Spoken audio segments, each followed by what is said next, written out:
I'm just having some concerns over past performances concerning not just MWBE, but as well as those that are non-DBE firms as well, but especially the DBEs and some of the firms that have been listed who've been doing business with some of the prime contractors now since 2008. And they're, according to their percentages for the last several years, of obligating, of making commitments to the firms who they sign on their subs, there's a history of not meeting the goals of those particular subs. As a matter of fact, you have some companies that are listed where they was contracted a percent, and the actual percent that was used was never used. Some of the companies that they have listed on here were never used. And so I'm having concerns. I don't know whether if I want to tag it or send it back to get some answers, not just from OBO, and not just from the airport, but I want to hear from the companies as well, because this is a long-going history since 2008 of some of these companies, and we're continuing to fund these companies. Currently, there's a contract on the table for $4.5 million, and I think that the companies need to supply us with some written responses on why they're not using some of these firms. I know OBO sent out some information of a list of current percentages. I don't know if they started using these companies because they knew their contract was coming forward and they started just, issuing some POs. I'm not sure, but I'm looking at past performance, and I don't think that we should continue to use companies who are not meeting their goals. So I don't know if I want to, the administration will support sendback or not on these, but I will support the tag of Councilmember Burks if we're tagging this item. But to me, a tag means it fails today, but it comes up tomorrow. Next week. But I'm just having some concerns there because there is a past history here that's documented and written on the company's performance in the past of listing subs, but not actually utilizing the subs that they're listing. So, and it's actually. Councilmember, I would encourage you to tag the item, and the tag actually means that you have questions. This is the first I've heard those questions from you, and so I would appreciate the opportunity that we may answer those questions. Yes, ma'am. I've communicated with, respect me, I've communicated with OBO. OBO communicated with the airport. That's how I was able to get the list of all the, because I include you when it's like, but sometimes I let the directors trying to handle and do what they supposed to do, but they did their due diligence, and they provided me all the documentation, all the information, so I have it. That's the only reason why I know their past performance, because out of respect, Mayor, I'll start with the team. Thank you. Since it is the first time I've heard your concern. Yes, ma'am. Thank you, Mayor. Councilmember, Mayor Pro Tem, Vice Mayor Pro Tem, Bradford. Thank you, Mayor. Just a question about process.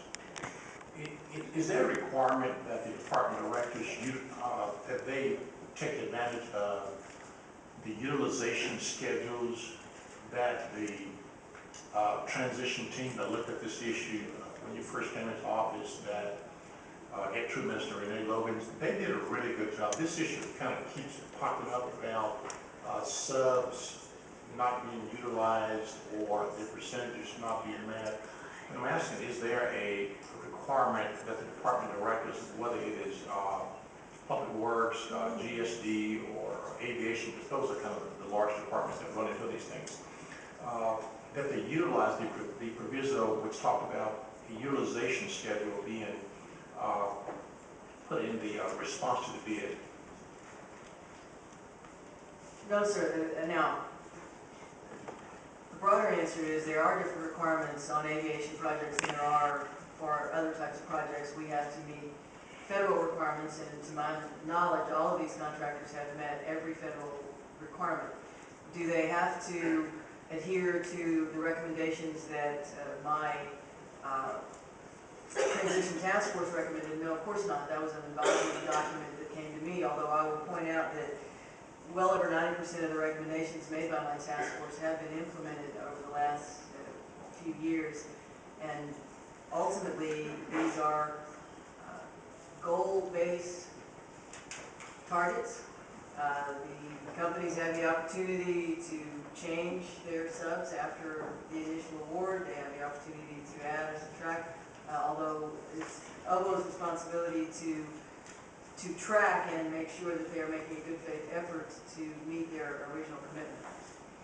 Thank you. Certainly, I'm not expecting the directors to have to adhere to the transition team's recommendation, but the utilization schedule component of the task force recommendation I thought had been adopted by your administration.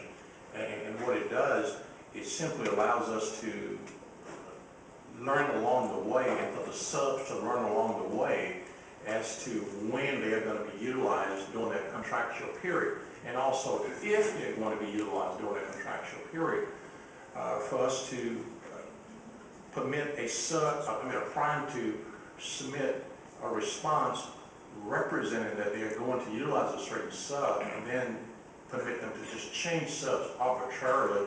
I think that misses the mark a little bit, and that's why this keeps popping up from time to time. But I do appreciate that the response. Councilmember, we remind you that what is being referred to is a previous contractual relationship that began before we made the changes to our MWBE program. Thank you, I appreciate the response. And these are also on-call contracts, so it depends on what breaks in order for the call to be made. Further questions or comments? The item has been tagged by Councilmember Burks and Councilmember Adams.